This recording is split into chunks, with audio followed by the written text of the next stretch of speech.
Audio Jungle.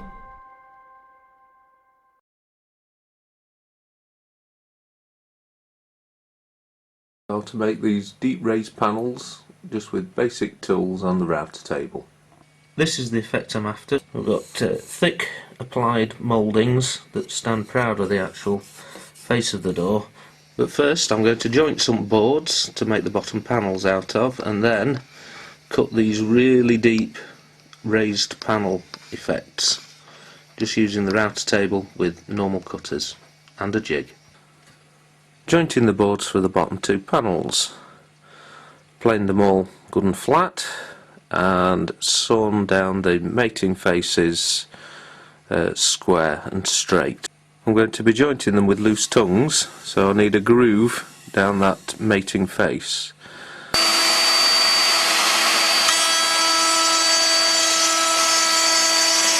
Grooves cut, then plane up some tongues to fit nicely. Then we've got groove, tongue, tongue, groove, just a little bit of clearance to make sure I can clamp it up, and it's all ready for gluing. I'm using polyurethane adhesive, so I've got myself all gloved up.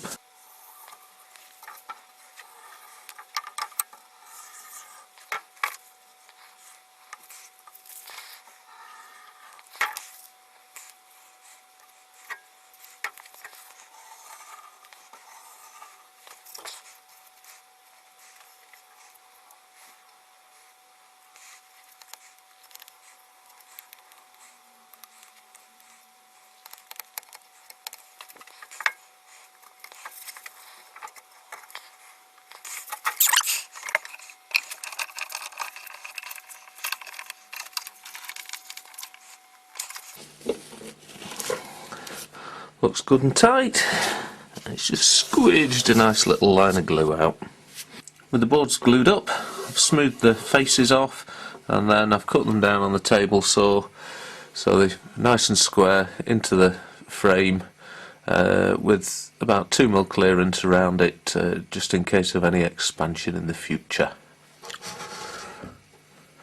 I've marked the shape I want to cut out just on one edge, and to start with I'm just going to rough cut it on the table saw, so I've not got quite so much work to do on the router table.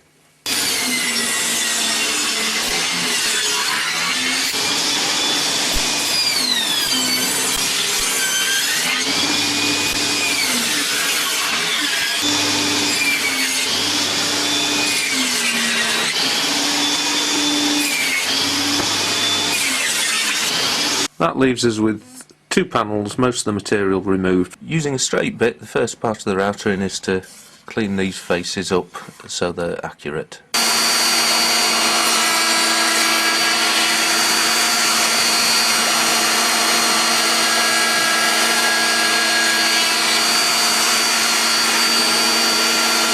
You might have noticed that this is a bit smaller than the proper ones. That's because my tape messed up, so I'm just using this one as a demonstration piece. Now for the trick part, cutting the slope. And I've made this jig that allows me to guide the wood at an angle to the cutter. The jig's screwed onto the fence, and then the panel slides against this rail, which also supports the end of the flat to keep it extra sturdy. Now I can adjust the height of the cutter and the fence to start taking the slope off.